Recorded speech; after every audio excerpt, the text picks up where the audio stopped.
Wherever you go, whatever you do, throw a little at it. Omax, Vest and Briefs. Coonoor நகராட்சி மன்ற கூட்டத்தில் முதலமைச்சர் Joseph Vijay புகைப்படம் அருகே திமுக அதிமுகவினர் முறையே முன்னாள் முதலமைச்சர்கள் ஸ்டாலின் மற்றும் இபிஎஸ் புகைப்படங்களை வைத்ததால் சலசலப்பு ஏற்பட்டது.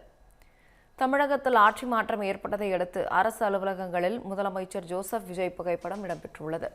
இந்த சூழலில் குன்னூர் நகராட்சி கூட்டம் அதன் தலைவர் சுசீலா மற்றும் துணைத் தலைவர் வாசிம் ராஜா தலைமையில் நடைபெற்றது. கூட்டம் தொடங்கியதும் நகராட்சி தலைவர் மேசையில் திமுக தலைவர் மு க ஸ்டாலின் புகைப்படம் இடம்பெற்றது சலசலப்பை ஏற்படுத்தியது.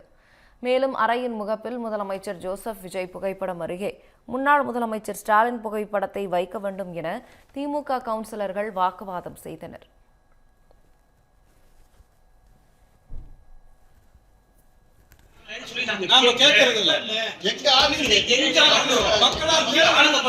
தேர்ந்தெடுக்கப்பட்டு வந்து உட்கார்ந்திருக்கிற 30 உறுப்பினர்கள் 24 உறுப்பினர்கள் திமுக உறுப்பினர்கள்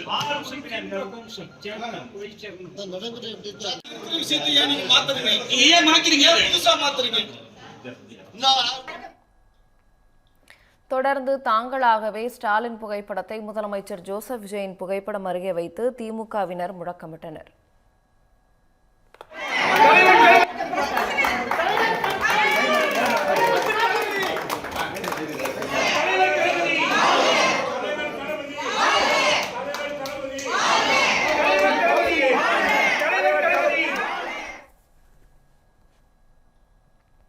இதனையடுத்து அதிமுகவினரும் தங்கள் பங்குக்கு முன்னாள் முதலமைச்சர் இபிஎஸ் புகைப்படத்தை அங்கு வைத்து முழக்கமிட்டதால் நகராட்சி கூட்டரங்கில் சலசலப்பு ஏற்பட்டது. புரட்சி தலைவர் எம்ஜிஆர் வாழ்க, புரட்சி தலைவி அம்மா வாழ்க, புரட்சி தமிழர் எடப்பாடியார் வாழ்க, புரட்சி தமிழர் எடப்பாடியார் புரட்சி தலைவர் எடப்பாடியார் வாழ்க, புரட்சி தலைவர் எம்ஜிஆர் வாழ்க, புரட்சி தலைவி அம்மா வாழ்க, புரட்சி தமிழர் எடப்பாடியார் வாழ்க, புரட்சி தலைவர் எம்ஜிஆர் வாழ்க.